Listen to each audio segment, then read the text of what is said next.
Vai ser curtinha essa aula, não vai ser aquelas de 1 hora e tanto não, tá?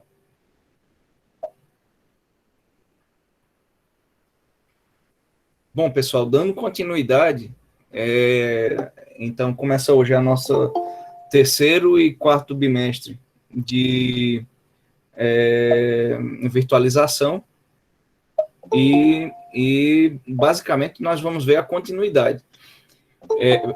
Como é em módulo, imagine que o conteúdo do módulo, né, não, que a gente teria então nas aulas até o final de novembro, a gente vai ter então agora, nesse mês só, nessas 4 semanas próximas, começando por hoje. Então, o que é que eu vou fazer? Eu vou fazer hoje, vocês vão ter o 20% de participação, por já estar participando no AVA e tudo, então basta que vocês tenham a participação nas aulas que vai ter os 20 pontos.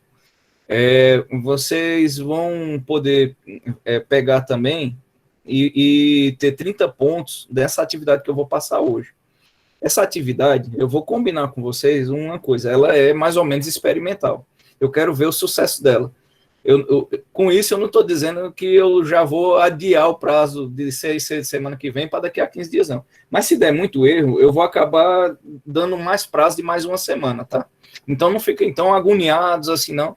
Mas o que eu peço é que vocês façam. Porque se vocês ficarem deixando para a última hora, vai dar problema, tá? Depois eu vou mostrar aqui depois a atividade na última parte, tá? Então, dando continuidade, nós vamos ter basicamente o quê? Essa primeira aula de hoje, que é sobre cenários de virtualização e como a gente pode empregar a virtualização, que são similares, né, coisas similares, e a atividade. Vocês vão ter também um livro que eu deixei no AVA, que esse livro, ele segue mais ou menos, ele começa com aquele começo que a gente viu no primeiro e segundo bimestre, e a partir ali acho que já da página 11, mais ou menos, ele vai tendo a informação todinha do que a gente precisa até as 4 semanas.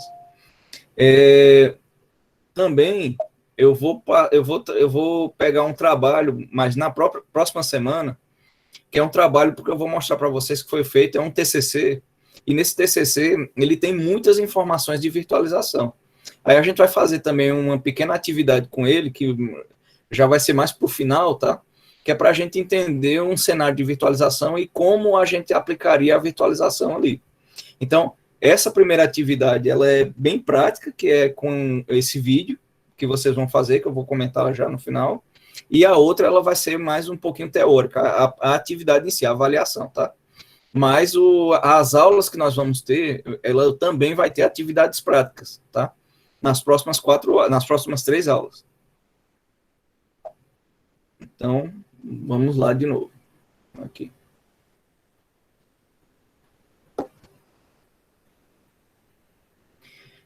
Então, quando a gente fala de cenários de virtualização, o que é que a gente quer, basicamente? A gente quer entender como uma organização ela está naquele momento em relação ao cenário dela de TI, como é que é o data center, ela realmente tem um data center, ela usa serviços em nuvem, ela usa serviços somente no local, on-site, como a gente diz, in-site ou on-site. Então, ela tem serviços e servidores, máquinas físicas, e apenas máquinas físicas. Ela tem máquina física e máquina virtual, ela tem um serviço virtualizado. Então, vocês vão encontrar várias formas de como vai estar o cenário, o ambiente de TI que vocês vão encontrar. Tá? No entanto,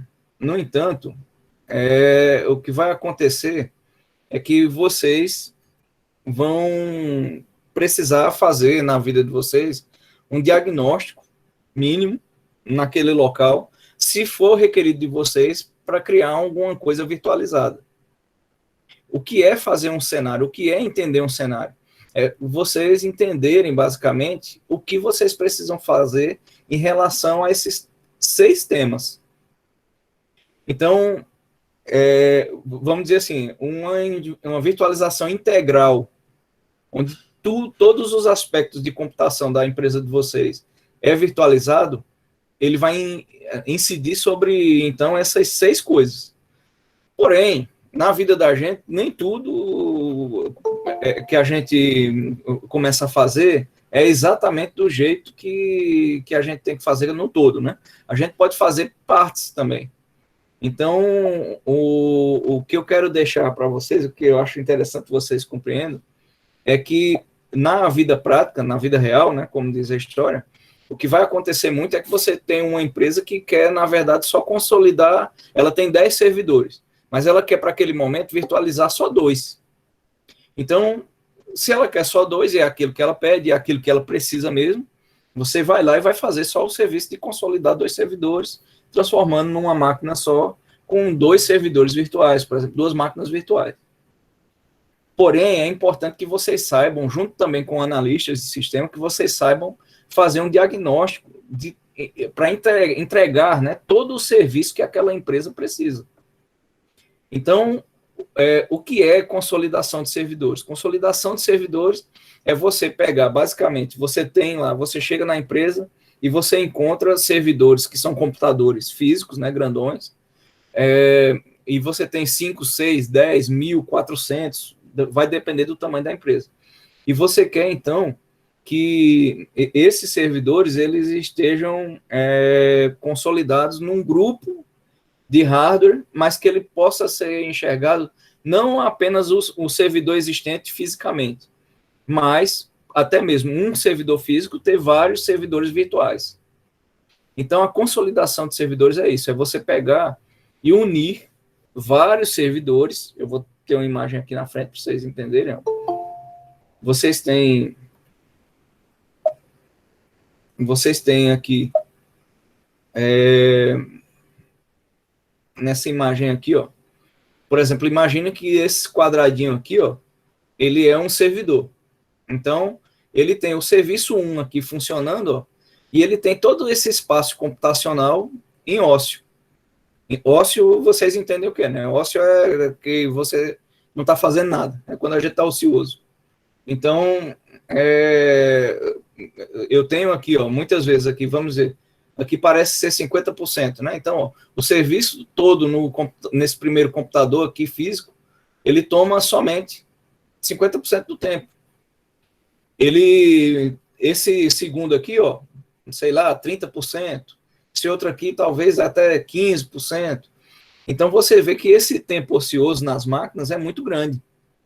Então, você poderia ter, na verdade, se você consolidasse, ó, ao invés de você ter 3 máquinas físicas, uma máquina física só, que suportasse os 3 serviços, você teria um espaço ocioso aqui mínimo. Tá vendo? Na verdade, vocês podem me questionar o seguinte: tá, professor, mas e se eu não quisesse virtualizar? E se eu quisesse, ao invés de pegar esse serviço aqui, ó, e instalar esse serviço aqui nesse computador, aqui, nessa máquina, e esse também aqui? E aí eu coloco os 3 serviços nesse computador e beleza, eu não precisei nem virtualizar, e numa máquina só eu criei 3 serviços. Você pode fazer isso? Pode. Não tem problemas graves iniciais. Porém, na prática, você vai vendo que tem pequenos problemas que começam a atrapalhar muito o funcionamento dos serviços quando uns começam a conviver com outros. Por exemplo, você tem um servidor web Apache, tá? Não sei, eu creio que numa das aulas que vocês viram de programação web, talvez você já tenha ouvido falar, né? Claro, de serviços web e serviço Apache, por exemplo. E aí você tem o serviço que está numa versão, vou chutar assim, vamos, está numa versão 3 e você precisa agora um que está numa versão 8. Quando você vai instalar esses 2 serviços, você pode, eventualmente, não é necessário que ocorra, mas pode você ter conflitos em relação a esses serviços, já que eles usam espaços computacionais semelhantes, às vezes, no computador. Então, um serviço começa a interferir no outro. E, realmente, quando antigamente as pessoas usavam um servidor único para ter um serviço, você acabava isolando esse problema, porque você tinha fisicamente a máquina isolada só para aquele serviço. Então, a máquina virtual, né, na concepção nova, depois que passou desde daquele início da década de 60, 70, mas nessa concepção nova aqui nos anos 2000 para cá, você pensa o seguinte, não, eu quero fazer um encapsulamento, ou seja, isolar o serviço de uma máquina física numa máquina virtual, e posso colocar numa máquina física 3, 4, 5 máquinas virtuais e cada uma delas rodar os serviços, uma independente da outra, mas todas elas usando o mesmo espaço computacional de uma máquina só, física. Então, essa foi a intenção de criar a virtualização. Estou só recapitulando isso para ficar bem claro para vocês como é que se dá esse processo. Eu vou voltar lá um pouquinho. Então, quando você faz essa consolidação dos servidores, você cria, então, né, nesse ambiente, primeira coisa, uma TI mais verde, no sentido de que você está usando menos energia, que você está usando menos máquinas físicas, para representar um serviço que você teria que ficar comprando cada vez mais máquinas, gastar mais energia e ficar com muito espaço vazio. Você está também contribuindo, além da economia de energia, né, e do uso racional do recurso que você está fazendo, você está contribuindo também para que, inicialmente, né, pelo menos, a priori, você tenha máquinas que você possa controlar de forma mais fácil, que você não precisa desligar muito os serviços todos para poder parar uma única máquina virtual lá dentro. Então, exemplo, você tem uma máquina física, um servidor físico, e você tem um problema somente em um dos serviços de uma máquina virtual só. Você só vai trabalhar nela enquanto as outras 4 lá podem ficar funcionando. Né? Isso a gente chama de o serviço a quente, como diz. Você está fazendo um conserto a quente. Ou um serviço energizado, mas o termo mais conhecido alguns chamam de hot swap, quando você está mandando servidor de um para outro, ou então em português eu já ouvi muitas pessoas dizendo que você está fazendo serviço a quente, por exemplo. Então, nesse sentido, você ganha alguma segurança. Mas também quando você usa somente uma máquina física, e isso é importante, você não consegue dar uma segurança completa. Por quê? Se eu coloquei 5 serviços numa máquina física só, essa foi minha ideia de virtualização, na hora que a parte física dessa máquina der um problema, ela vai dar o problema para todos os seus servidores. Então, na verdade, a melhor coisa, depois de consolidar serviços, através da consolidação de vários servidores, é você ter várias cópias deles, né? Então, você ter... Lá, lembra que a gente tinha 3 máquinas? Então, se eu colocar esse conjunto de serviços numa máquina só, mas duplicar ela, tendo 2 máquinas, na hora que essa máquina parar, a outra assume os serviços. Ah, professor, mas ela vai reduzir a capacidade? Vai. Só que ela vai não deixar de funcionar. O serviço continua, fica mais lento. Algumas pessoas talvez demoram um pouquinho mais a conectar, mas pelo menos o serviço não parou, que é o caso de que se uma máquina dessa aqui parasse, pararia completamente. A gente mais à frente, lá no terceiro e quarta atividade do módulo, daqui a 20 dias, a gente vai entender direitinho como é que a gente cria uma arquitetura todinha, onde você tem não apenas a consolidação de servidores, mas a continuidade do negócio através de você fazer essa consolidação, vamos dizer assim, com várias redundâncias, né? Com várias cópias de máquinas.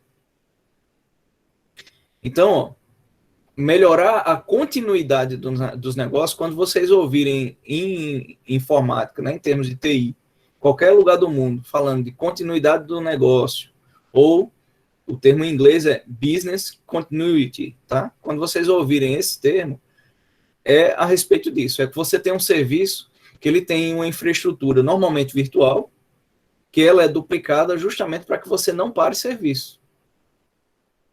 Então, diminui um pouquinho a capacidade, diminui, mas não para. Então, você tem, então, a melhora, né, da continuidade do seu negócio. O seu negócio, você não vai deixar de faturar. Deixa eu só ver se é... Opa. Você não vai deixar de vender, de faturar. Você não vai deixar em nenhum momento de continuar com o serviço da sua empresa. Por quê? Porque você tem naquele momento exato um ambiente que ele continua, né? Que ele funciona, apesar de capacidade diminuída. Tá? Também, a virtualização nos traz a possibilidade de você criar um ambiente de teste e desenvolvimento de software. Professor, mas também eu poderia criar um ambiente de teste de software agregando uma máquina física a mais, ou duas, poderia. Só que aí você também cria algo mais caro, mais custoso, né? Toda vez que a gente pensa em comprar mais um servidor, em comprar mais uma máquina física, além de agregar em custo de energia elétrica, de agregar o próprio valor do servidor, você vai gastar mais. Pra vocês terem uma ideia, enquanto um computador da gente, que a gente compra ali entre 2 e 4, 5 mil reais, um servidor pequeno, ele custa hoje, um servidor bom, né? Ele, dali dá um servidor IBM ou HP, ele custa, no mínimo, ele inicia hoje por uns 15, 20 mil reais. Na verdade, um que seja, dependendo do tamanho da empresa, se for para uma empresa de médio porte, bom mesmo é comprar um de pelo menos uns 100 mil reais, 100 e poucos mil reais. Isso é o começo de você comprar um servidor só, tá? Uma torrezinha daquela só, já um pouquinho mais parruda. Então, quando a gente está falando de data center mesmo, para uma grande quantidade de serviço, aí a gente já está falando em coisas de 2, 3 milhões de reais. Né? Aí já é uma empresa de grande porte aqui em Rondônia. 3, 4, 6, 10, 12 milhões de reais. Então, você precisa que esse serviço todo, você não pode gastar esse dinheiro todinho e esse serviço parar, né? Não ter a continuidade do negócio. Assim como também você tem que ter ambiente de teste e desenvolvimento para poder testar todas as aplicações antes delas entrarem em produção. Então, criar esses ambientes aqui, você pode criar eles em máquinas virtuais ou em serviços virtuais através de container. Container, eu vou falar na terceira aula, mas na quarta aula é que a gente vai se ater principalmente em container, tá? Para vocês entenderem o mundo AWS da Amazon, o mundo do Google, o mundo Azure, né, da Microsoft, como é que hoje em dia funcionam todos os serviços na internet. E aí também a gente pode, essa que é uma das coisas que mais evoluiu também, né, além da de servidores, é você proteger e gerenciar os desktops das suas empresas. Você tem um grande problema quando você está gerenciando o parque de computadores, né, todos os computadores, notebooks das empresas, que é o que os usuários, eles têm os arquivos deles copiados nos computadores, às vezes, inclusive, informações importantes da empresa que ele pegou e colocou numa planilha do Excel e deixa ali no computador dele, o computador está sujeito a dar um crash no HD, a queimar um HD. E aí o que dificulta muito, às vezes se torna impossível a recuperação. Pode também haver um malware, pode haver uma ameaça, né, um ataque que criptografa ali o arquivo e um ransomware da vida que vai pedir senha e você vai ter que comprar a senha da pessoa para poder rever seu arquivo lá.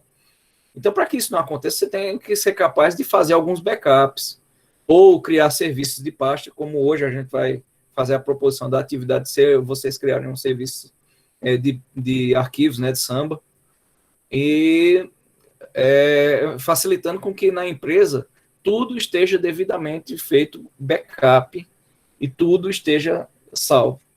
Eu vou falar para vocês que das empresas que eu trabalhei, das que eu conheci, hoje, e principalmente enquanto estava lá, elas evoluíram para você não ter graves problemas com backups. Mas muitas empresas, desde 20 anos atrás até hoje, sofreram muitos problemas de backups. Por quê? A pessoa não fazia o backup porque não tinha mais espaço, porque a quantidade de dados cresceu demais na empresa, e ele não conseguia mais fazer o backup porque a demanda era tão grande que as compras de serviço de TI, né, as compras de produtos de TI não acompanhavam, e aí ele deixou de fazer um backup, ele passou um mês sem fazer backup, deu um crash no servidor, teve que ir lá com o backup, e aí a informação era de um mês atrás. E aí, como é que fica a informação dos clientes todinhos que foram registrados naquele mês? Então, esses são os dramas que vocês vão viver. quando vocês estiverem trabalhando. Então, é importante você ter e poder gerenciar os desktops, além dos servidores, com backup, com tudo. Hospedar, e aqui, ó, esse quinto item é um dos itens mais complicados de fazer virtualização, embora que haja tantas soluções hoje que praticamente venceu, né, a dificuldade inicial disso aqui. Quando vocês escutarem o termo aplicação legada, legado é uma coisa do passado, tá? É algo que você construiu no passado.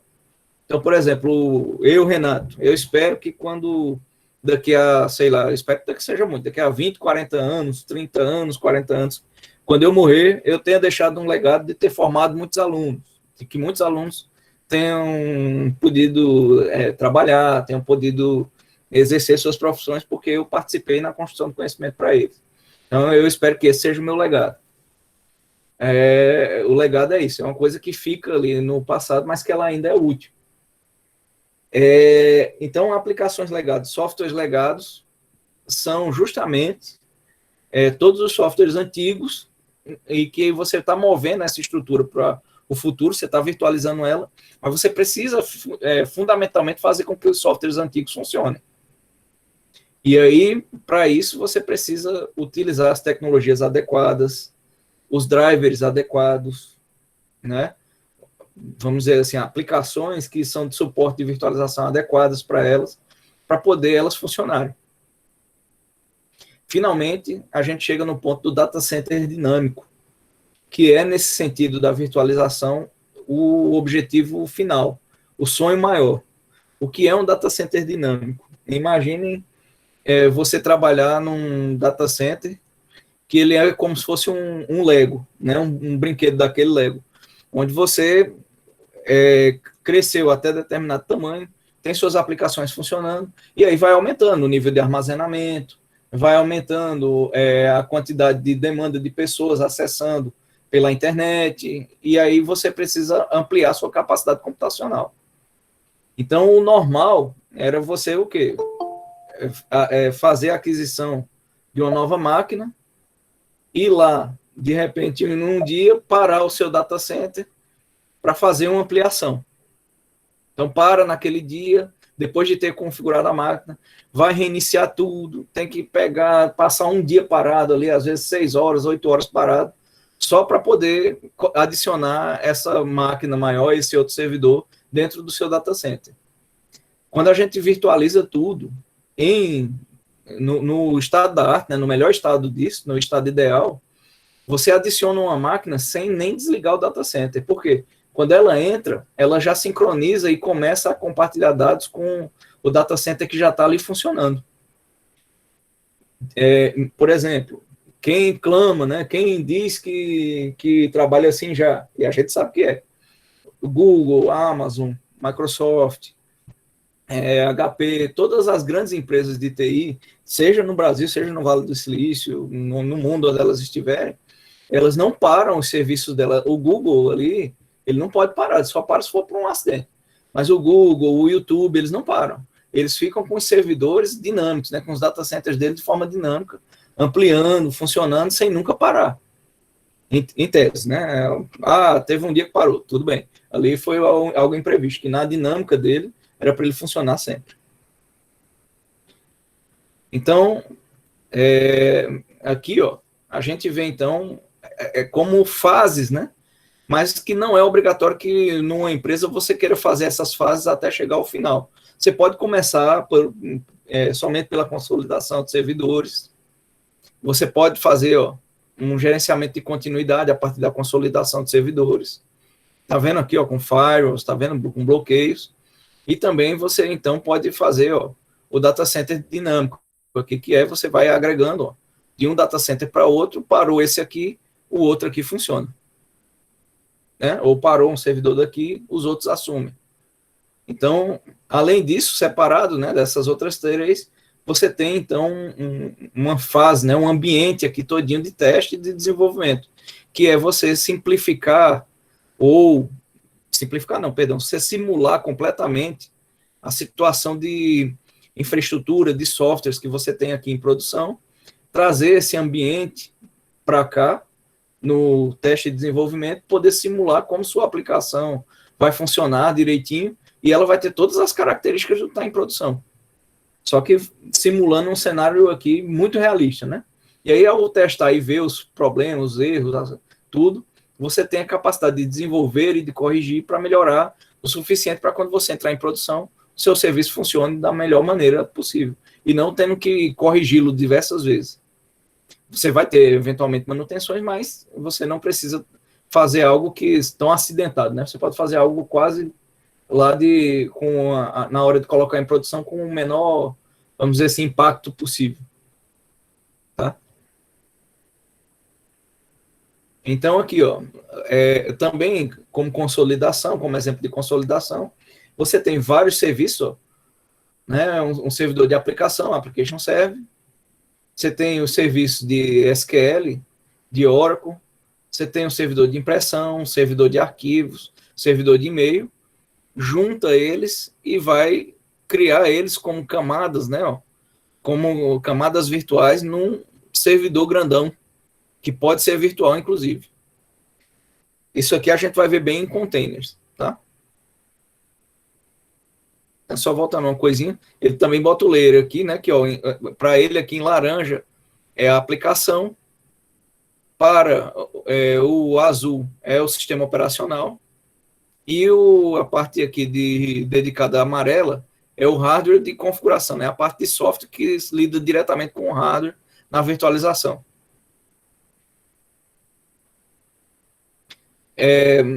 Também semelhante àquilo em termos de arquitetura, você aqui, embora que ele está simbolizando aqui os da Microsoft, né?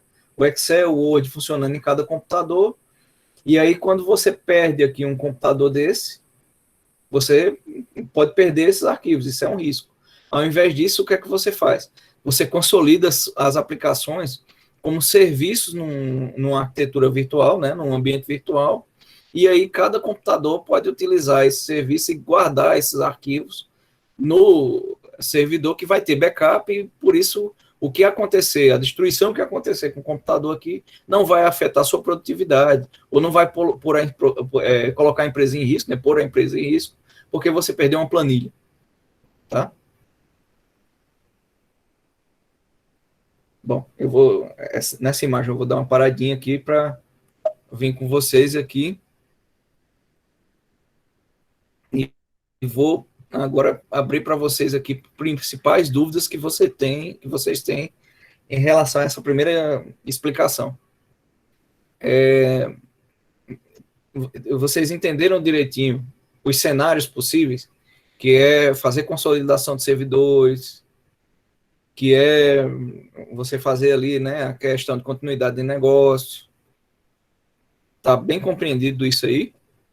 Podem responder no chat, que eu estou conseguindo ver aqui o chat.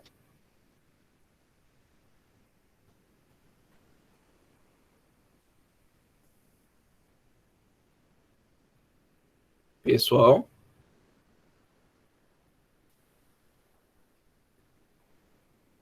Oi. Oi. Estamos aqui. Então, compreendeu direitinho isso aí que eu expliquei? Positivo.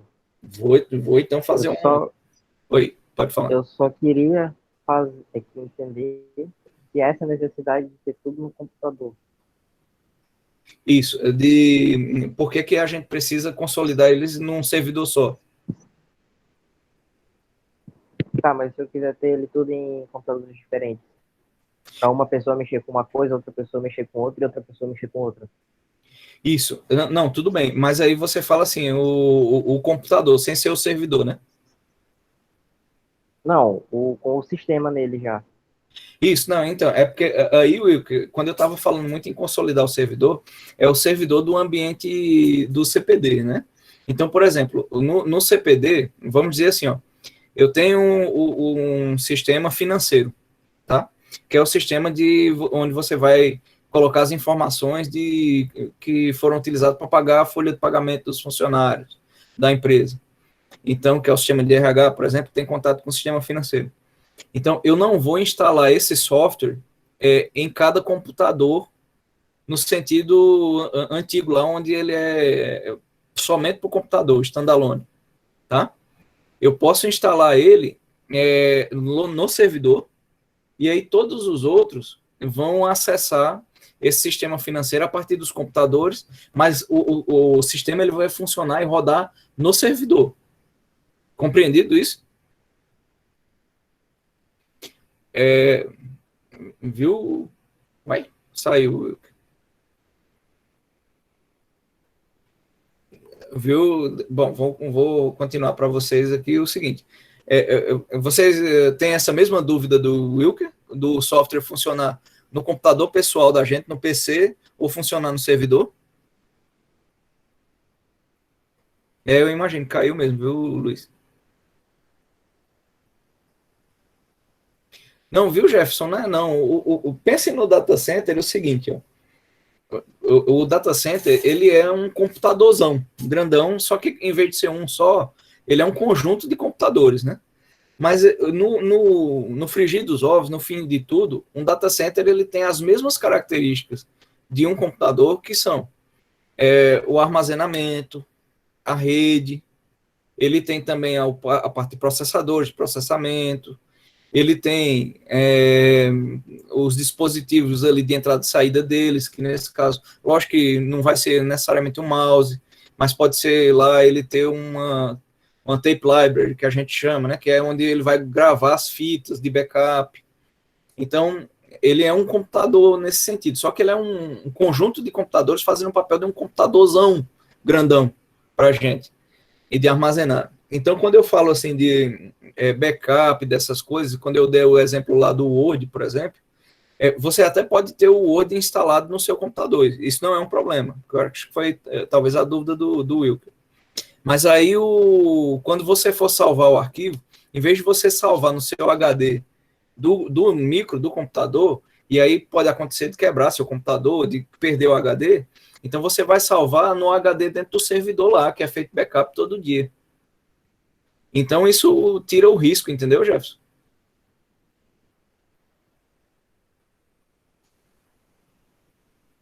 Beleza?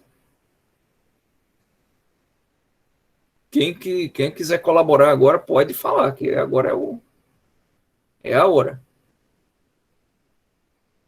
Deixa eu só. E professor, saí ainda agora porque deu um lag aqui no celular. Esse celular de pobre é foda. Não, tranquilo. Caiu o negócio. Tranquilo. Viu, Wilker? Deixa eu te explicar direitinho para você não ficar com essa dúvida, que é importante você ter essa visualização na cabeça de como funciona o data center direitinho em relação ao computador. Imagine o seguinte, ó, o Word, ou Word, ou o PowerPoint, você pode ter instalado no seu micro local. E aí cada pessoa vai utilizar o seu, tá? Porém, quando você for salvar aquele seu arquivo, aquele seu documento lá da empresa, você não pode salvar no seu computador e deixar só nele, não. Porque se o HD do seu computador der problema e você não tiver backup, você vai perder aquele arquivo que às vezes é importante para a empresa, entendeu? Então, ao invés de salvar no seu computador, você vai salvar num serviço de arquivos, né, num serviço de pasta lá, que vai estar dentro do servidor. Então, basicamente, você vai ficar trabalhando no remoto, né? Você vai ter o teu computador, mas basicamente você acessa as aplicações e os serviços dos servidores, porque os servidores a gente faz backup, a gente consegue colocar ele em rede para ele se comunicar com as outras pessoas da empresa, e não... aí eu vou dizer uma palavrinha em inglês de novo, desculpa eu ficar dizendo esses termos, mas é importante a gente saber esses termos. Standalone, né? Standalone é quando você tem ele instalado somente no seu computador. E o standalone, ele funciona quando você tem um computador sozinho, mas em termos de empresa, não é bom. Porque você fica na dependência de que aquele computador seu, ele funcione sem dar erro. E nunca vai quebrar, nunca vai queimar, nunca vai acontecer nada de ruim. Na verdade, a gente sabe que a vida não funciona desse jeito. No dia a dia, o computador dá pau, dá pane, e aí você vai precisar justamente de um arquivo daquele, justamente na hora que você precisa, o arquivo está corrompido. Então, para evitar isso, você coloca, então, justamente no servidor por causa disso. Quer falar, Leandro? Hein, Leandro, o que eu estou vendo de vez em quando você quer abrir o microfone, quer contribuir? Quer falar?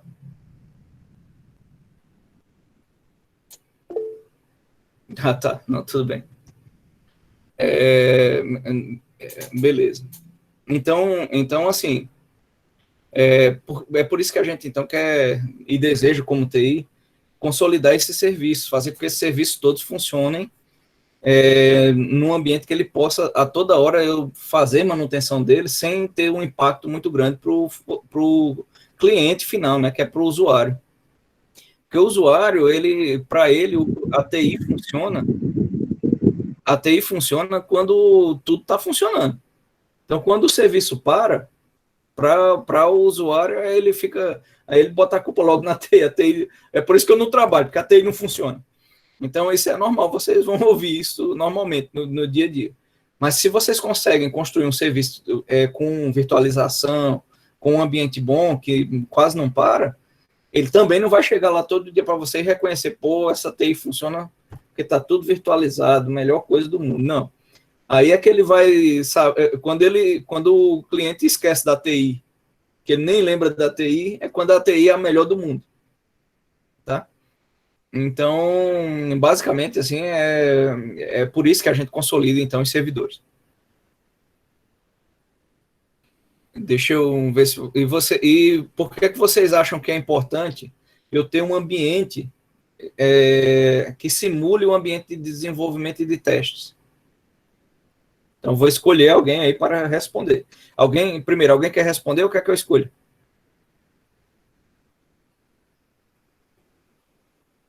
Então, vou escolher. Faz a pergunta de novo aí, professor. Will, que eu estou dizendo é o seguinte: quando você tem um ambiente, você quer criar um ambiente de teste, né? Você acha que é importante criar esse ambiente de teste?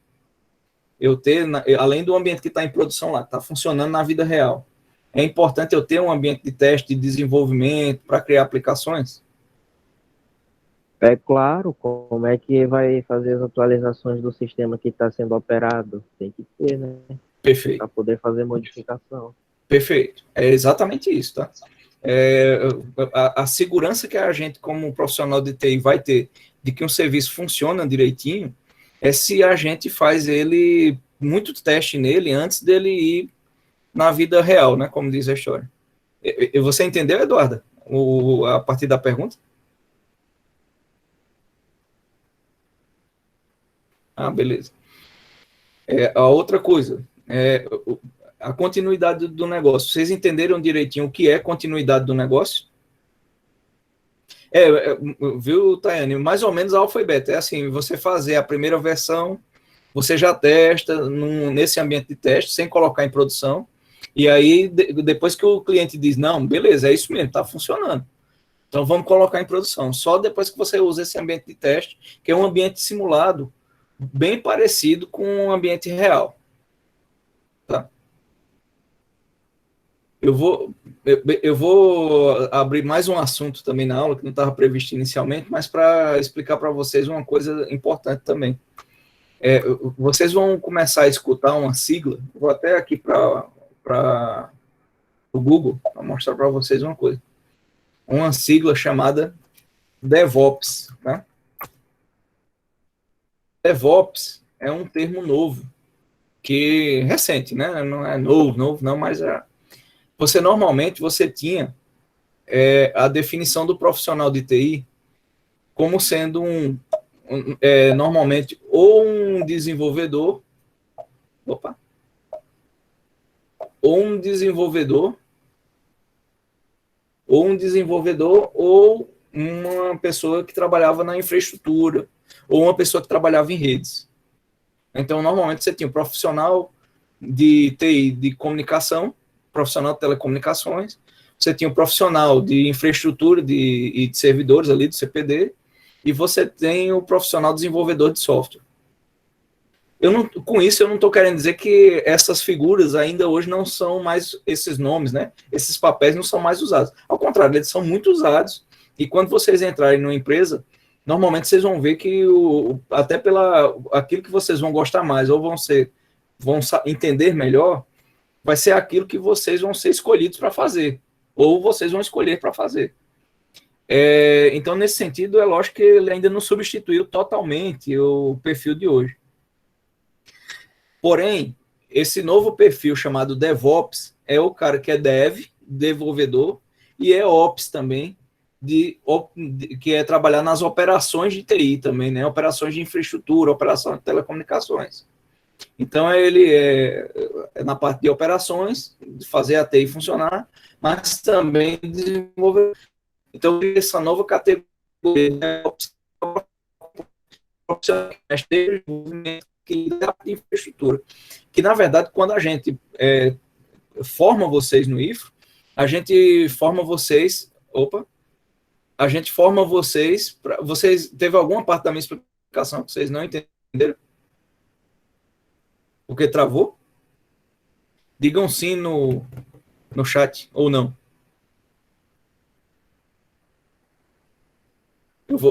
Travou, né? Eu vou dar uma explicada de novo, tá? Certo, eu vou explicar de novo, então. Antigamente, quando normalmente a gente tinha três ou mais papéis muito claros na TI. Quais eram esses papéis? Era o profissional de desenvolvimento de software, que vem do inglês, viu? E Andressa, você quer falar? Não, professor. Dá só uma fechadinha no microfone para não ficar o som reverberando, tá? Viu, Andressa Sanders?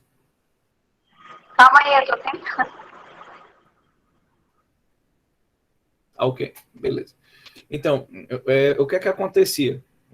Normalmente, você tinha essa divisão clara de o profissional desenvolvedor, que em inglês é dev, né? A gente chama de dev. E você tinha o profissional de infraestrutura, que é o Ops, né? O Operations, lá, que trabalha colocando o servidor para funcionar, que faz as configurações de rede, de telecomunicações. Então, esses dois papéis, eles eram muito claros, assim, você não misturava normalmente. Só se a empresa fosse muito pequenininha e acabasse o profissional de TI fazendo tudo. Mas normalmente não é o caso. Você tem um profissional que gosta mais de desenvolver software e tem um profissional que gosta de trabalhar com infraestrutura e redes. Só que hoje em dia, já faz aí um tempo, talvez uns 10 anos para cá, muitas das empresas notaram que é melhor você treinar o seu profissional, assim como vinha treinando nas faculdades, os cursos técnicos, ele para ser um profissional integral. Para ser um profissional, ele pode ter uma especialização muito grande em uma coisa, mas que ele não deixe de conhecer o funcionamento da empresa dele todinha na parte de informática.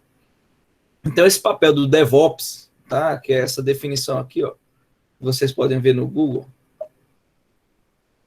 DevOps, ele é um termo criado para descrever um conjunto de práticas, né?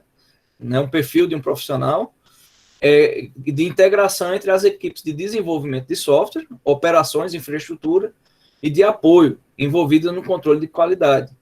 E a adoção de processos automatizados, essa é a parte que eu não tinha comentado ainda, processos automatizados para a produção rápida e segura de aplicações e serviços. Então, o que é desenvolver essas aplicações de forma rápida? É que quando você cria esse ambiente de desenvolvimento e teste virtualizado, você consegue rapidamente, né? Você consegue entender vamos dizer assim, você consegue fazer um deploy, que a gente chama que é uma entrega rápida, se você tiver a simulação de um serviço igualzinho a como ele fica em produção. Então, ele vai ter as mesmas condições de infraestrutura, as mesmas condições de software de produção, só que naquele ambiente simulado.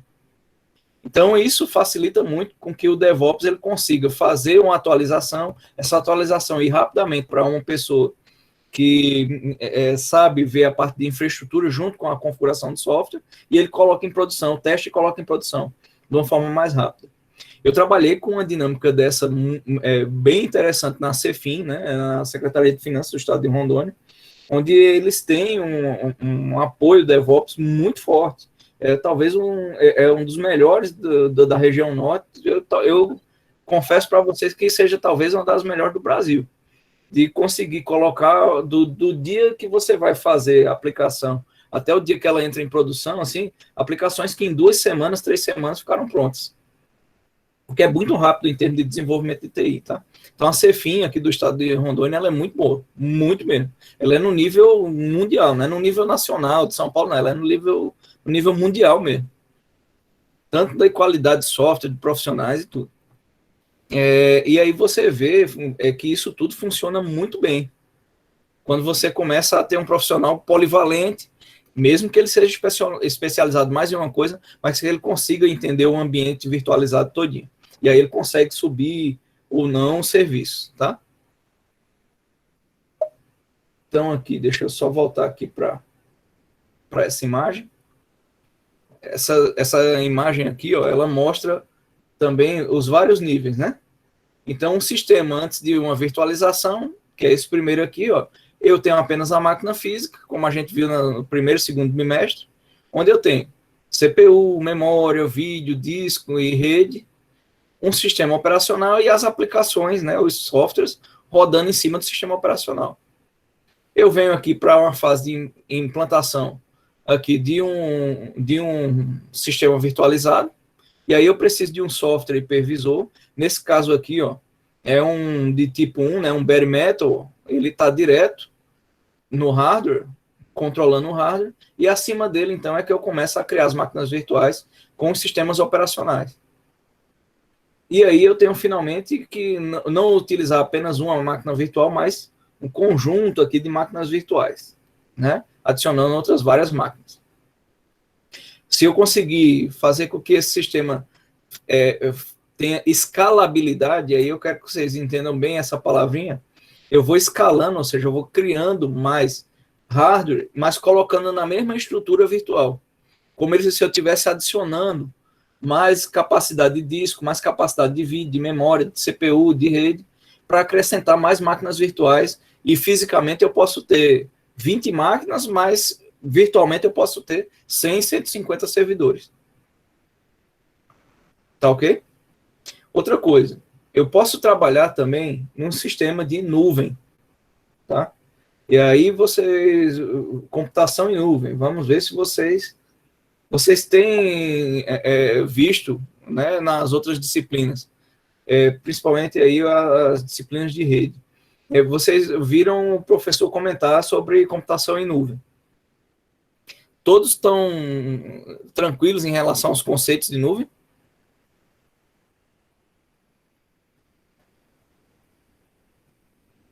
Explica de novo aí, professor, por favor, não entendi muito bem.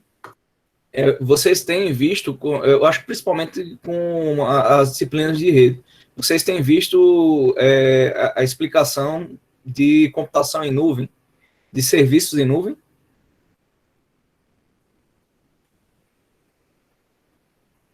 Sim. Não, quer dizer, a Larissa disse sim, mas eu acho que foi para travar. Vou sortear alguém aqui. Deixa eu ver. Andressa, você lembra de alguma disciplina que falou sobre computação em nuvem?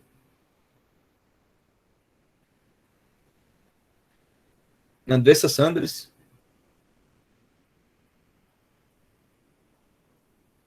Não? Ô, Tá. professor, desculpa interromper.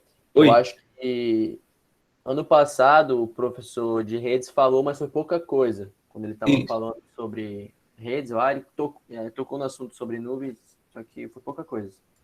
Não, tudo bem, tranquilo. Eu vou estender um pouquinho mais a aula nesses últimos minutos para mostrar para vocês o que é um ambiente virtualizado, tá? Que aí eu acho que vai ficar mais interessante, para não ficar também a aula somente da explicação, sem mostrar uma prática, né? Mas a gente pode fazer on-site ou in-site, on-site normalmente, a virtualização do nosso ambiente. Então, o virtual environment, né, que em inglês quer dizer ambiente virtual, e eu tenho aqui, ó, máquinas virtuais Linux e máquinas virtuais Windows, e eu faço ali meu backup. Deixa eu só ampliar um pouquinho essa imagem. Vocês conseguem ver, né? Ó, virtual environment, né? Ambiente virtual, máquinas Linux ou outros sistemas operacionais, máquinas Windows. E essas máquinas aqui, ó, sendo possível fazer um backup, tá? E aí, o que é que acontece? Você tem também a possibilidade de usar serviços seus que não estão on-site, que não estão no seu ambiente físico, mesmo que ele seja virtualizado. Você pode colocar um serviço de um servidor lá na Amazon, na Windows Azure, lá no Google Cloud. Vocês podem criar um servidor lá, você vai pagar um pouquinho por esse serviço lá, todo mês você vai pagar ele uns 20, 30, 100 reais, mas vai funcionar o seu serviço lá, sem você precisar comprar fisicamente um servidor. Então, isso é um serviço em nuvem, tá? Esse serviço ele pode ser normalmente de três formas. Ele pode ser a virtualização de infraestrutura, a virtualização de plataforma ou a virtualização da parte de software. Então, ele pode ser um serviço como infraestrutura, service as infrastructure, se eu não tiver ainda nada. Ele pode ser Service as a Platform, né, SAAP, ou ele pode ser um serviço como um software, SaaS, né, que talvez você já tenha ouvido essa sigla, SaaS. Então, vocês podem contratar serviços de nuvem, como da Amazon, da Google Cloud, você pode contratar vários serviços.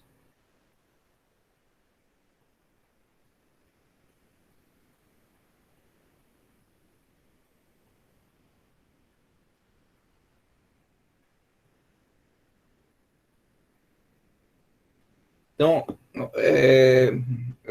deixa eu ver se esse é o último slide. Tá, aqui é um exemplo de data center, né?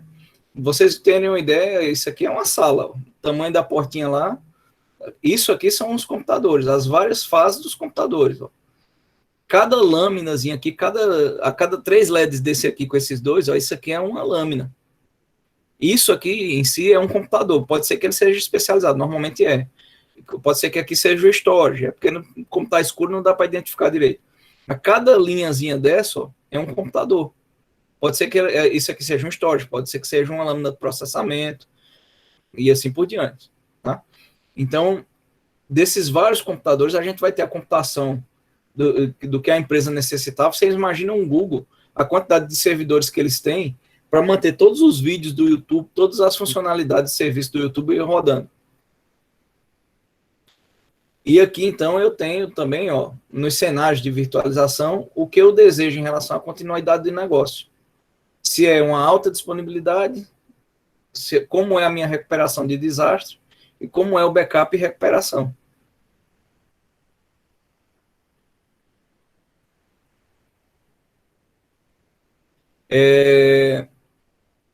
O que é que acontece aqui? Ó? Você tem aqui, ó, aqui são as formas de configuração, né? Você pode fazer um cluster de vários computadores.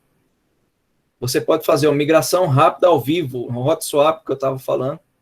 Você tem os backups para fazer recuperação dos servidores, dos dados dos servidores, dos sistemas operacionais, porque você tem tudo salvo. E se o computador, se a máquina virtual morreu ali, e os dados estão armazenados em outra parte, e é somente a parte de aplicação que está naquela máquina, destrói aquela máquina e cria outra. Não precisa nem se preocupar porque um hacker invadiu e destruiu tudo. Você já vai lá, destrói ela e cria outra. É mais fácil. Tá? Então, aqui, ó, um exemplo de recuperação de desastre. Você vai lá e pega essa matriz de armazenamento, copia de um lado para o outro, de um primário para o secundário, depois você faz a recuperação. Porque você tem uma cópia de tudo que você tem para recuperar. E a todo momento que você atualiza dados, ela está sendo copiada. Então, ó, somar, né, virtualização ao seu plano de continuidade de negócio reduz o custo, minimiza o tempo de inatividade da empresa ao aumentar a disponibilidade da infraestrutura de servidores, estender de forma barata a proteção e mais aplicações e minimizar o tempo de recursos necessários para o suporte à infraestrutura. tá? Deixa eu ver se eu ainda me lembro aqui do meu acesso da Amazon aqui. Vocês conseguem ver a tela direitinho, né? Eu vou pegar aqui, ó. Você vier aqui, ó, no AWS da Amazon, esse site aqui, ó, AWS Amazon, você pode fazer um login, né, criar uma conta para vocês. Eu, no caso, vou fazer login aqui, tá?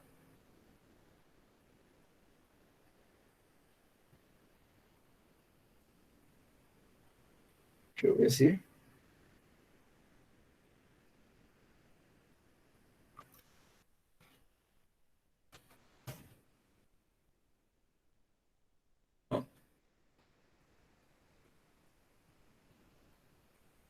Eu não vou chegar a criar um serviço, não, mas vocês estão vendo isso aqui, ó.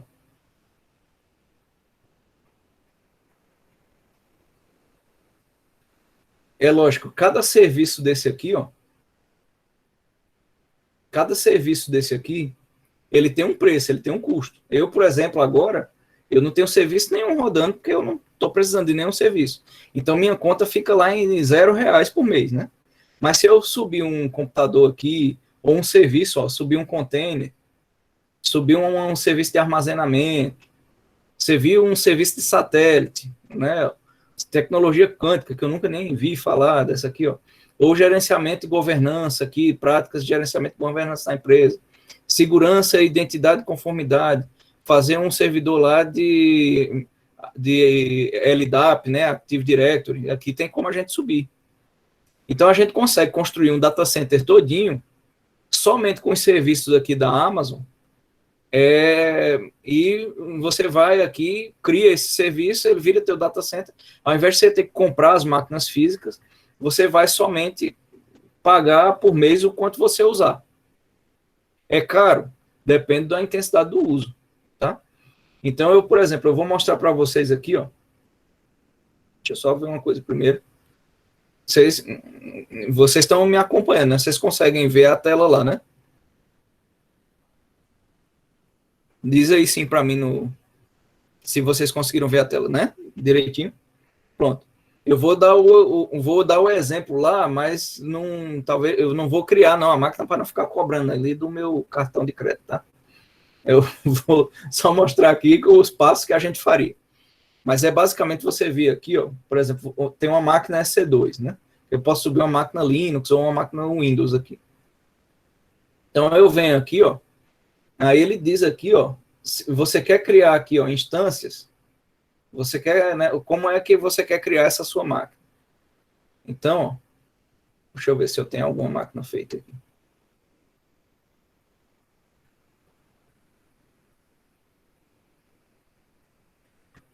Não, acho que eu vou botar um início aqui para tentar subir uma instância aqui, ó.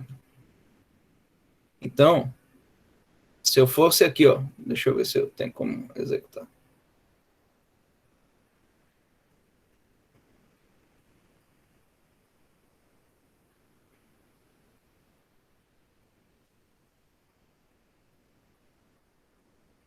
Pronto, ó. Tá vendo aqui, ó, o computador?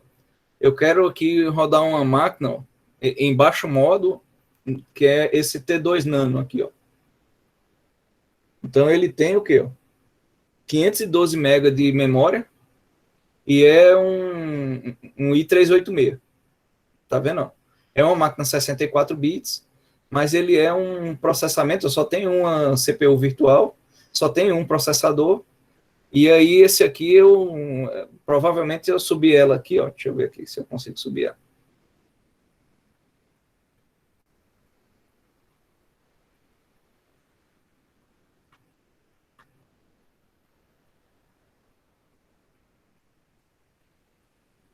Ó, o hipervisor dela, ó, tá vendo que tá escrito aqui, ó? Qual é o hipervisor dela? É o Zen, que a gente vai estudar, ó, depois. Tá? Entre a terceira e a quarta. É a EBS, deixa eu ver se eu consigo criar ela daqui. Não.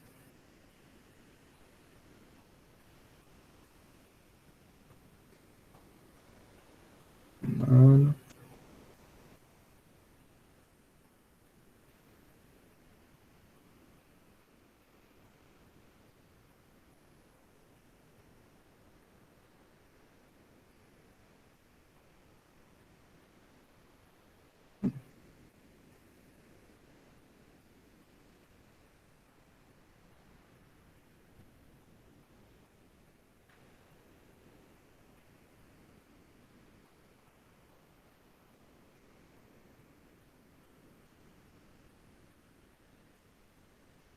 Só não estou achando mais o botão de iniciar aqui.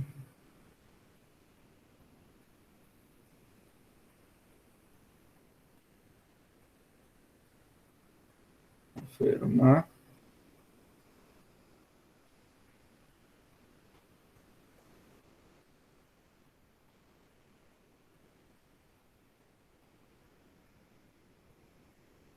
Vamos ver se aqui eu consigo subir alguma instância.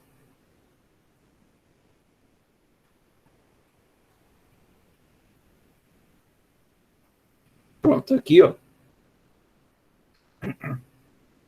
Então, eu teria aqui, ó, ele aqui tem vários exemplos, né? Mas eu tenho aqui, aí ele tem a descrição aqui, ó. Quer subir um Amazon Linux, né? 2 AMI, SSD, volume. Aí você tem aqui várias máquinas aqui, ó. Com servidor Microsoft Server, tá vendo? Windows Server, tem Linux Server. Ó, o Ubuntu aqui, ó. Da última vez que eu fiz, já tem mais coisa aqui. Mas vamos tentar fazer uma dessa aqui, ó.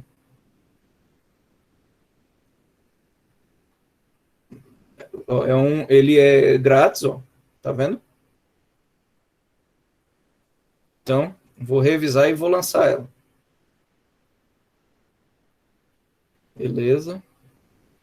Vou lançar a máquina agora. Aí ele vai dizer aqui para eu criar um par de chaves, né? Aí nesse momento aqui, eu vou criar 100 pares de chaves, para não... aqui só para facilitar os negócios, já que eu vou matar ela bem rapidinho. Aqui é a chave de criptografia, que é porque só o meu computador iria ter a criptografia para acessar essa máquina, entendeu?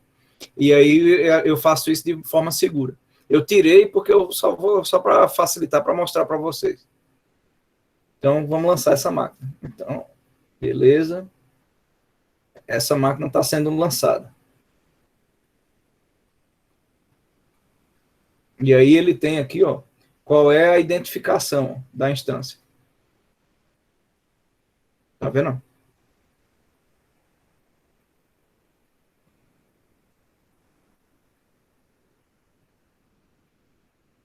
Então, tá vendo que a instância está em execução aqui, ó. Então, se eu pegar aqui, ó, é porque eu não configurei ele para que você tenha um acesso externo. Mas aqui, deixa eu ver só se eu conseguiria externamente ver esse IP, né? Tá vendo que ela gerou um IP para mim aqui, ó? Então, vamos ver se eu consigo enxergar.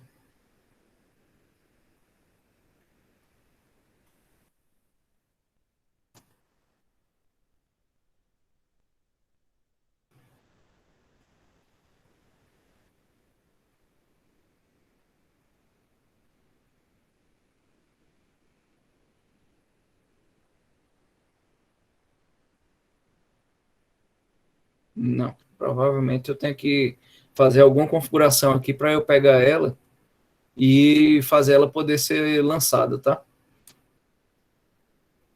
Mas tudo bem, como não estava programado, minha gente, eu tenho que lembrar direitinho como é que faz. Mas basicamente eu quero que isso aqui mostre, ó. Isso aqui é um computador que a gente subiu lá na nuvem da Amazon, tá? A partir daí eu teria somente que configurar ele direitinho para eu conseguir ter um endereço e conseguir fazer ele executar a partir daqui. Tá?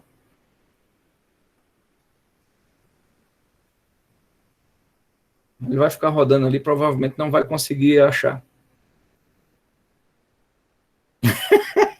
Achou que não ia ser uma aula longa, mas tudo bem. Né? Com isso, eu quero só conversar com vocês um pouquinho, bem rapidinho antes de fechar.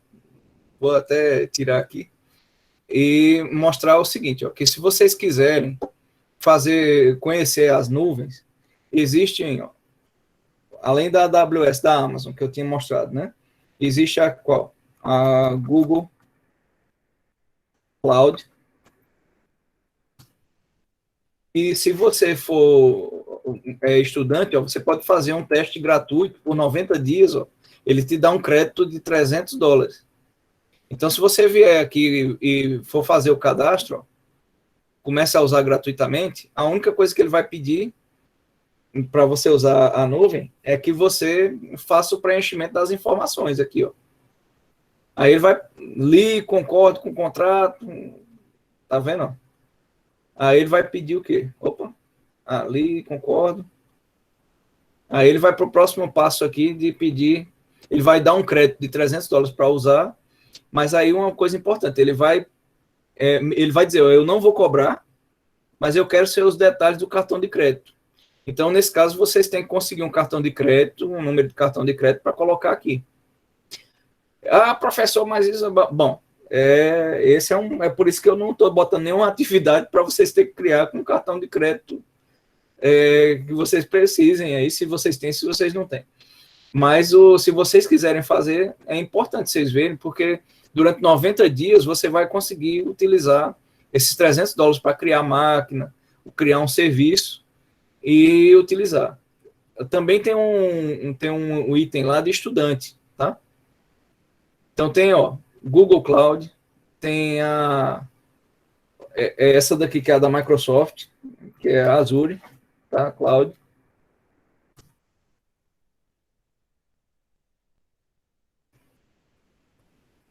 Tá vendo? Mesma coisa também, ó, se você vai testar gratuitamente a Azure, aí ele vai dizer, ó, por 12 meses você pode ter serviço gratuito, mas você vai também precisar de um cartão de crédito. Aí ele vai dizer aqui, o que é que você pode fazer, ó. Quais são os serviços gratuitos de 1 ano que você vai ter? Você vai poder utilizar 750 horas de um serviço funcionando, de computação, ter 64 GB vezes 2 de armazenamento, vai poder rodar SQL, Server, é uma série de coisas que você vai poder fazer, tá? O que é sempre gratuito? Aí funções, ele vai te dizendo aqui o que é sempre gratuito. Você tem também uma rede chamada Digital Ocean. Eu já utilizei lá no passado como teste também. Essa é uma nuvem bacana também, tá? Ele também, você faz o cadastro, aí você tem um tempo gratuito também ali, não me lembro se é de 1 ano ou se é de 90 dias, mas que vocês podem criar. Então, tudo isso que você pode criar, ó, a gente levantou um servidor aqui, uma máquina. Se eu quisesse levantar 10 aqui e um transformar em serviço de arquivo, o outro o serviço de autenticação, e fazer um data center, eu consigo fazer, tá? Então, é assim que funciona o serviço. Tá? Deixa eu só pegar aqui, vou matar essa instância aqui.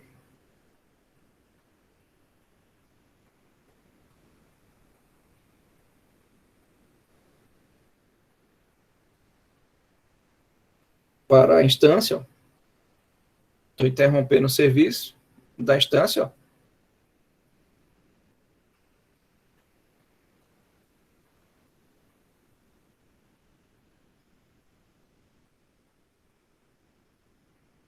Está interrompido, e agora, então, eu venho aqui e eu vou encerrar a instância. Desligando a instância. Deixa eu ver se eu posso aqui agora.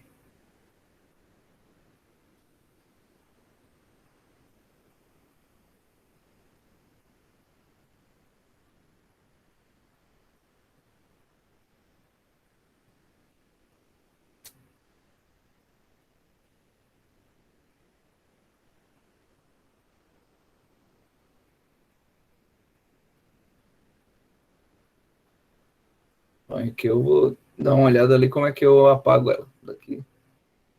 Ali a pouco deve ter a função de apagar ela.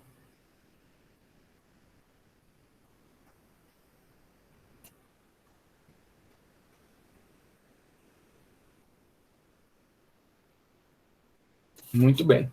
Bom, basicamente, pessoal, era isso a nossa aula de hoje. Só que eu quero a aula em si, né? Vamos passar. Então, a gente viu isso aqui. Vamos aqui passar a atividade. A primeira coisa que eu quero perguntar a vocês é: quem de vocês não possui computador de jeito nenhum, ou não tem acesso a um computador? Eu quero que vocês vão colocando aí no site, no chat, tá? Porque, de forma ideal, eu quero que... O Wilker não tem, né, Wilker? Deixa eu ver. Eu quero... Porque eu não tenho em casa, por isso que eu não tenho. Só celular, né, Wilker? Então, vamos fazer o seguinte. Você já está pensando em quem vai fazer dupla com você? Ainda não, seja o que Deus quiser. Não, faça o seguinte, pegue uma dupla, não sei se você fez com o Reginaldo, né, na anterior, ou não? Eu fiz com o Adriano, mas ele também tá sem PC. Então, veja uma dupla que tenha a máquina, porque assim como você, Tayane, também, porque aí é o seguinte, o que é que vocês precisam? Para fazer essa atividade, realmente vai precisar do micro, tá? Então, pelo menos um da dupla vai trocar informações com o outro, pode ser através do Meeting, né? Vocês fazem uma videoconferência, um mostrando na tela para o outro, enquanto o outro está fazendo. Isso é interessante porque os dois trabalham, os dois acabam trabalhando juntos, né? O Will que você falou, eu não te ouvi direitinho, não. Quer repetir? Não, falei positivo. Porque você está entendendo, né? Quando a gente faz e compartilha a tela aqui através do Meet, então mesmo que um esteja fazendo, o outro consegue ver e conseguem fazer juntos ali. Ah, não faz isso aqui não, corrige o comando. Então, para quem não tiver, viu, Tayane? Consiga a dupla aí que tenha, e aí vocês fazem juntos, tá? Se alguém tiver dificuldade em fazer, e não tiver micro, não tiver funcionando, aí eu vou organizar a partir de segunda ou terça-feira, para que aí vocês fazem comigo, tá? Mas aí a gente pode rever a atividade, não vai ter problema não, até a gente achar uma solução. Mas como é a atividade? Ela vale 30 pontos já da nota de virtualização, para ser entregue até o dia 9. Se der muitos problemas, a gente vai poder prorrogar por mais uma semana, não se preocupem, mas o ideal é que todos consigam fazer de primeira. Vocês vão criar no VirtualBox um serviço Samba. Ou seja, vocês vão instalar um servidor Samba num Linux que pode ser o Ubuntu 18 ou superior. Ah, professor, mas eu não gosto do Ubuntu. Pode usar o Ubuntu Mate, pode usar qualquer um, desde que rode o serviço Samba. Eu aconselho o Ubuntu para todo mundo ficar igual, né? Para não ficar muito diferente um do outro, ficar todo mundo louco, porque de repente é o sistema operacional que não está funcionando, e aí a gente vai ficar correndo atrás do sistema operacional. Não. No Ubuntu eu sei que funciona direitinho, vale a pena fazer nele. Então vamos pegar do Ubuntu ou 18 ou superior, e a gente vai instalar o serviço deles de Samba. Tem 2 vídeos, deixa eu só mostrar aqui no AVA, ó, da disciplina, eu coloquei aqui, ó, 2 vídeos que ensinam, 2 vídeos, ó, como instalar o serviço Samba parte 1 e parte 2. Então, basicamente, o que vocês vão precisar desenvolver sozinhos, que a essa altura vocês já têm que saber, é no VirtualBox, vocês vão ter que instalar o Ubuntu. O professor demora demais, demora entre 1 hora e 2 horas, dependendo do micro, pode demorar 3 horas para instalar o Ubuntu. É por isso que eu vou deixar esse resto da aula todinha até o final e parar aqui a aula, né? Depois de comentar isso aqui com vocês, para vocês terem esse tempo, além do tempo que vocês vão precisar para executar ali em 30 minutos, mais ou menos, a criação. Professor, Oi. eu acharia certo, assim, o senhor fazer, tipo, um questionáriozinho para quem tem computador e quem não tem, né? Porque eu acho que muita gente não tem. Não, então, é por isso que eu estou perguntando. Eu vou fazer o seguinte, quem não tem computador, vamos dizer o seguinte, viu? Se com todas as duplas que vocês conseguirem montar, Andrés, pelo menos um tiver o computador, aí é possível fazer. Se não, Aí deixa que eu vou corrigir na aula e fazer essa proposição. O que é que eu não queria em relação ao questionário? Porque se de repente eu dou a opção do questionário, aí mesmo a pessoa que tem computador vai querer dizer que não tem um computador e fazer o questionário. Eu não quero isso. Eu quero que só realmente quem não tenha mesmo um computador de jeito nenhum faça uma outra atividade. Aí não vai ser um questionário, não. Aí eu vou fazer uma outra coisa no celular. Que seja uma coisa prática, tá? Mas vai valer os mesmos 30 pontos? Vai valer exatamente os mesmos 30 pontos. Mas eu quero que inicialmente, ao vocês fazerem a dupla de vocês, tentem ver se vocês conseguem fazer a dupla até segunda-feira. Aí vocês me dizem, ó, professor, eu e minha dupla que não conseguimos ter computador ou ter acesso a um computador.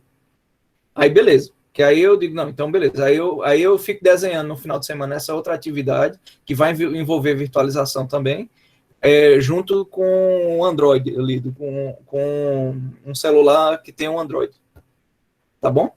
Que a maioria de vocês tem Android. Tá bom, professor, entendi sim. Obrigada. Entendeu? Aí eu faço essa definição e acrescento aqui no AVA. Aí, o Samba, como vocês não têm obrigação nenhuma de saber como instalar o Samba, eu botei os vídeos aqui. É só seguir o vídeo. Para mim deu certo aqui. Vai dar erro, tá? Pode dar um punhado de erro. Aí fiquem vendo o vídeo direitinho, o que ele faz. Peguem outros vídeos também no YouTube, porque, minha gente, vocês têm condições de pesquisar também. Isso aí é melhor do que eu. Então, pesquise também no YouTube para tirar essas dúvidas. Vocês têm entre 1 semana e 15 dias. Se todo mundo conseguir fazer em 1 semana e só um ficou para lá, eu também perdoo, dou mais 15 dias para ele. Mas dou 15 dias, né? Ao todo, aliás, mais 1 semana para ele. Mas vamos tentar fazer até a semana que vem, porque quanto mais rápido vocês fizerem, a gente fica melhor no sentido de ter mais atividades práticas. Tá?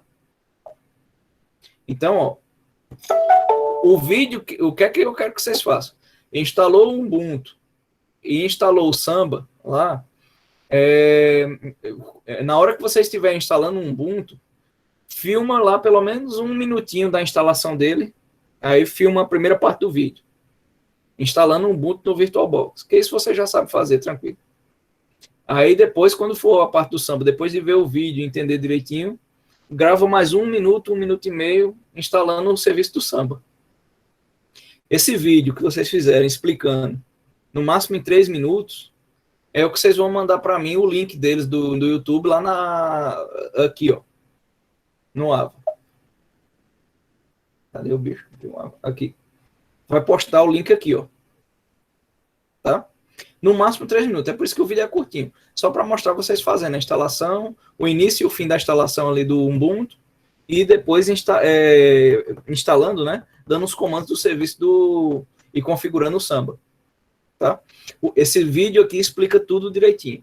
Se der errado, fala comigo aí eu, no final de semana ou na semana que vem, eu vou dando dica aí e vou postando mais coisas sobre isso. Tá bom? Mas o ideal é que eu quero que vocês tentem, pessoal, porque essa é a nossa atividade prática. Essa disciplina, ela tem 50% de prática e nós temos que fazer. Tá bom? Compreendido direitinho? Vocês têm alguma dúvida? Viu, Ângelo? Tudo no VirtualBox, tá? O slide eu vou colocar daqui a pouco no AVA, tá? Ainda hoje. Não vou prometer que vai ser agora não, porque eu vou para uma reunião ali, mas até de noite vai estar no AVA. Viu, Silviano? Beleza, então. Pessoal, muito obrigado, então, por participar da aula, tá? Um grande abraço para vocês, uma boa atividade durante essa semana. Vocês viram que tá tranquilo, né? Mexer com o que vocês já mexiam lá. Um abraço para todos vocês. Muito obrigado.